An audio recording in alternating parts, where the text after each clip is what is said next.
Hello and welcome to the channel Cheshire Astronomy. I'd like to thank you for watching this video, and this video is about how I changed my daughter's old playhouse into a roll-off roof observatory for myself. So the playhouse had been in the garden for about 14-15 years. It's a very strong built playhouse, and it had barn doors, so double opening barn doors, top and bottom, and it was basically a rectangle with a apex roof stuck onto the top of it, which made it a lot easier to take apart, shall we say. So I drew up a couple of plans, an idea of how I wanted it to look, just so I could visualize it. Um, Being somebody who is neurodiverse and I do have ADHD, I don't really do much designing. I like to use my creative imagination and build it on the fly, so to speak. So back to the playhouse. I had this playhouse. It was about 206 centimeters, so just over 2 meters long, and about 154 wide, or just over 1.5 meters wide. So it was plenty big enough for what I wanted to do. So I drew a couple of sketches, decided that I was going to have beams running off from the side of the from the playhouse, beams running off into an area that we don't really use. There'll be posts at the end, and then the roof would slide across those beams on rails. That would open the roof up, and that would give me that clearance for my telescope.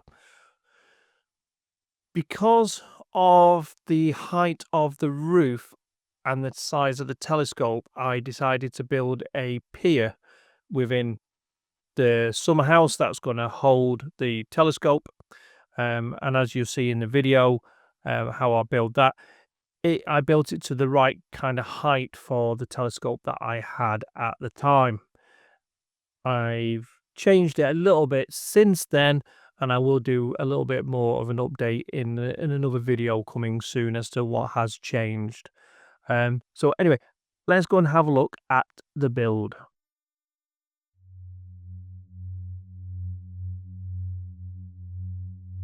So as I've said, the roof sits on top of the frame of the playhouse, which made it so much easier for me to take it off, because there's a beam running around the inside of it.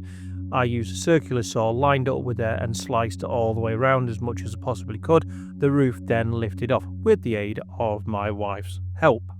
So we lifted the roof off in one go. It came off quite nice and easy. That gave me a flat surface then to mount these beams. So I've run the beams off again into an area where we don't really use it. It's more for storage and plants, so no one's really going to go under there and hit the head on it. But as you can see, it looks quite level already. I got some galvanized U-shaped runners.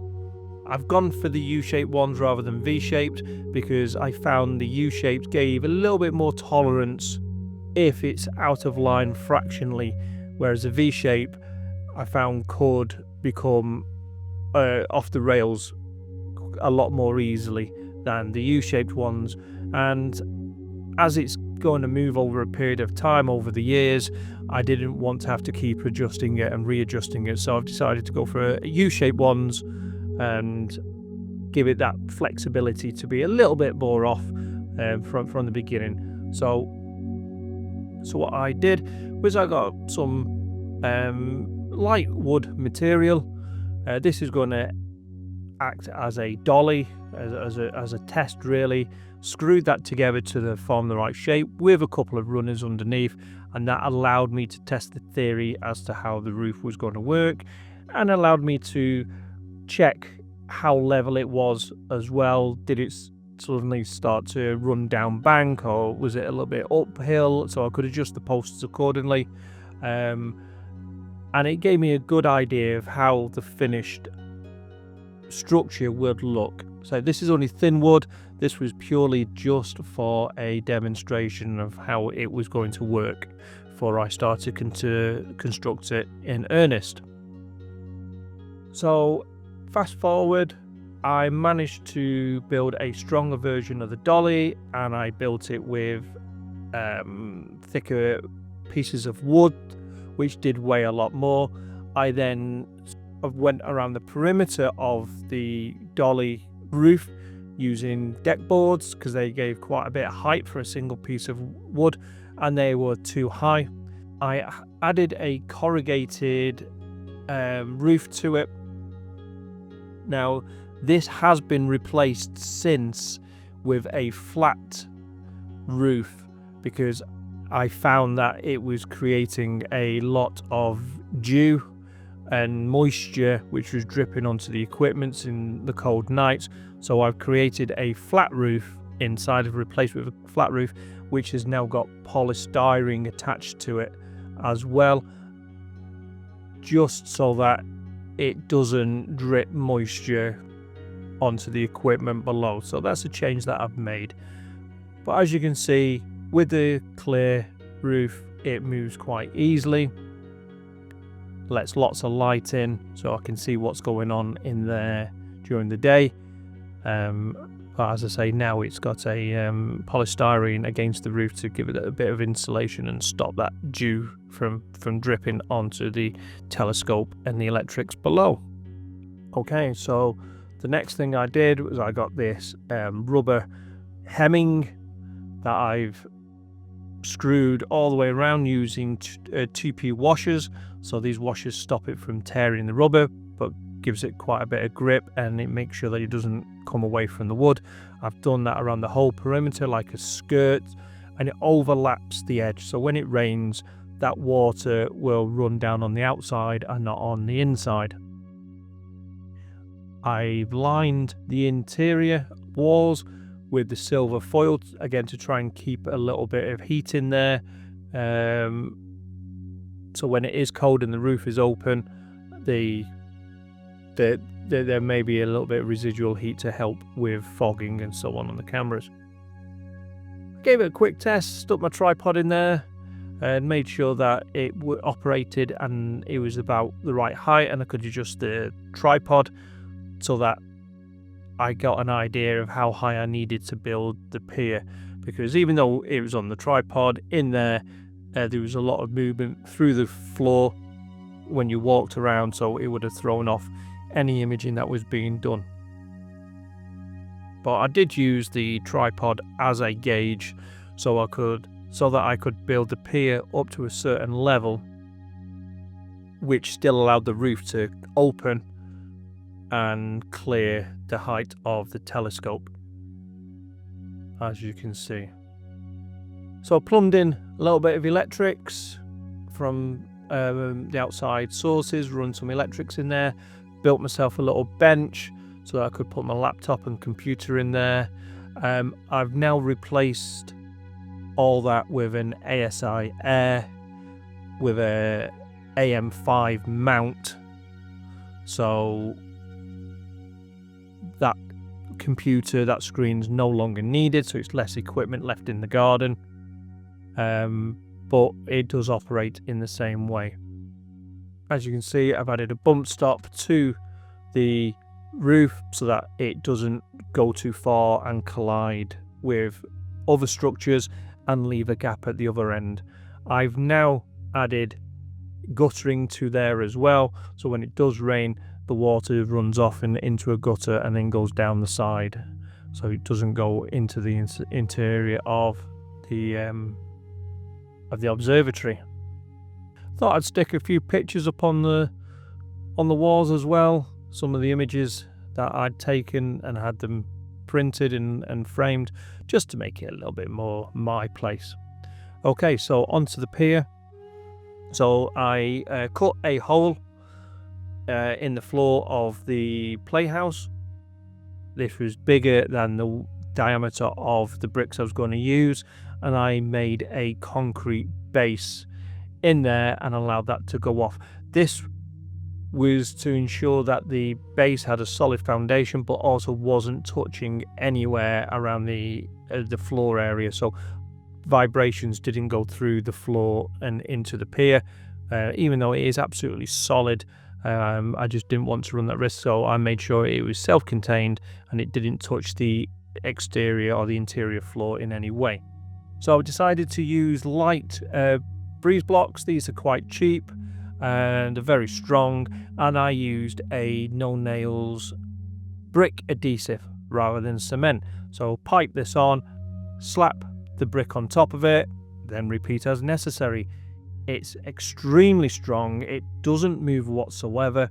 It's going to really last the test of time, and it was a cheaper way and a quicker way of doing this as well.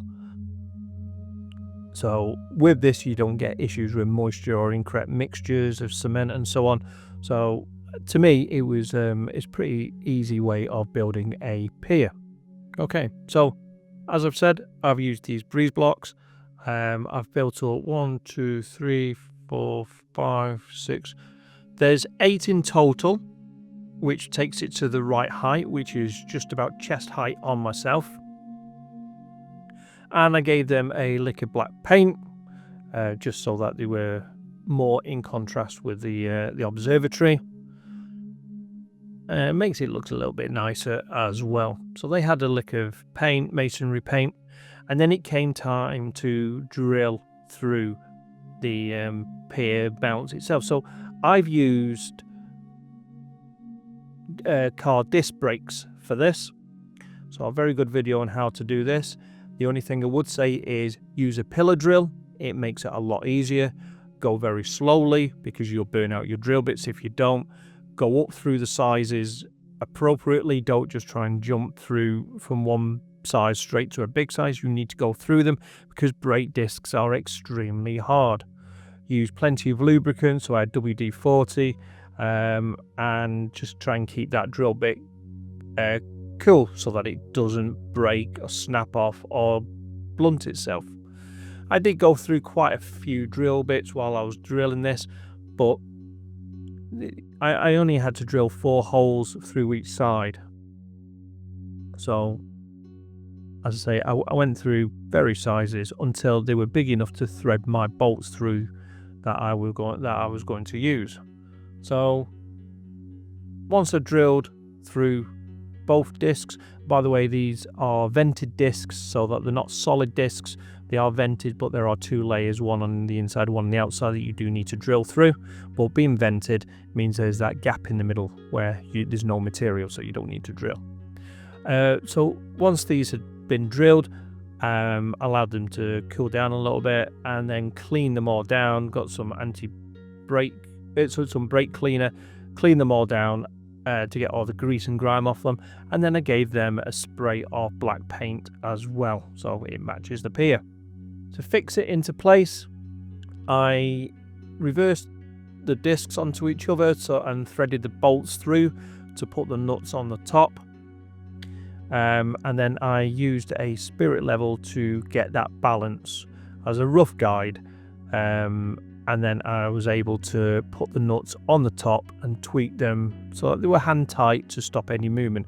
There's a nut on the upper and the lower side of both of the discs, so each disc has got 4 nuts on the inside, 4 nuts on the bottom side, and that allows for very delicate movements up or down in all 4 corners. So it's very easy to level it with perfection. So once it was all in place, I managed to put some bolts through the original hub holes on the discs, through and into the pier below, and then screwed them in with more adhesive so that they held fast and they wouldn't come away from the pier.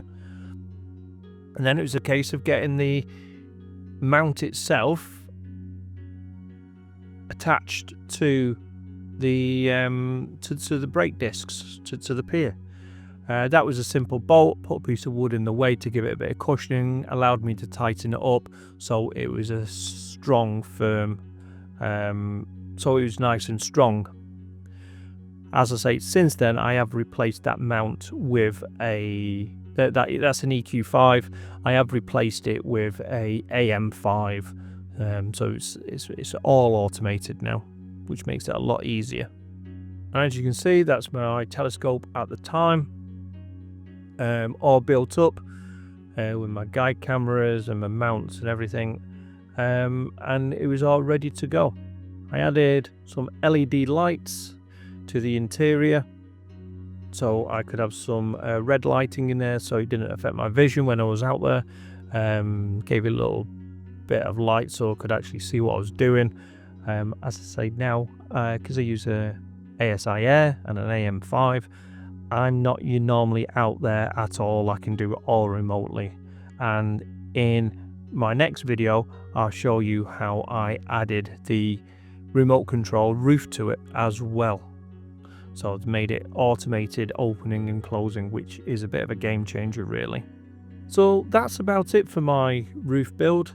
The roof itself, taking that off, building the roll-on roll-off roof with the corrugated plastic, I think I did that in a day and a half. It was done when we had some dry weather, so if I left it exposed overnight it wasn't an issue, but I did it about a day and a half. And then building the pier and getting that drilled through the discs, that was another day. It might be that if you take them to somebody who might run a garage who's got an industrial type pillar drill, you might be able to buy them a pint and get them to drill through quicker. It will save you a lot of time, effort and swearing at the drills. But if not, persevere. But it's not something I would tackle with a handheld drill. It would take far too long. You need some kind of pillar drill in order to push through. And that's it. And as you can see, this is my mount at the time, revolving round, making sure it's got clearance. It was an extremely slow mount now that I look at it, my EQ5, but yeah, it was a good mount. It did its job, but it just was too the alignment, the polar alignment or the all sky alignment just didn't really cut it for me. I was getting a lot of drift on the images, so I had to, like I said, I changed that to the AM5. And then I will leave you with some of the images that I've taken since having a roll-off observatory. So that's it really. That's my roll-off roof observatory. I did take some of the good ideas from Astrobloke, Steve Wallace, and other groups as well on YouTube. I got some good ideas from them, and I'm hoping that my build might help future observatory builders out there. So it's not a massive space, but it does the job. Keeps the telescope dry when it's raining, and it opens the roof to allow me to astrophotography when the clear nights do come in, which at the moment are not that often. But there we have it. That's what you get for living in the UK with our climate. So if this video was useful, please like and subscribe, help me grow the channel. And I'll put a link at the end of this video to my next video, which is where I add the roll-on roof automatic opener and closer. So thank you very much for watching, and I'll see you in the next video.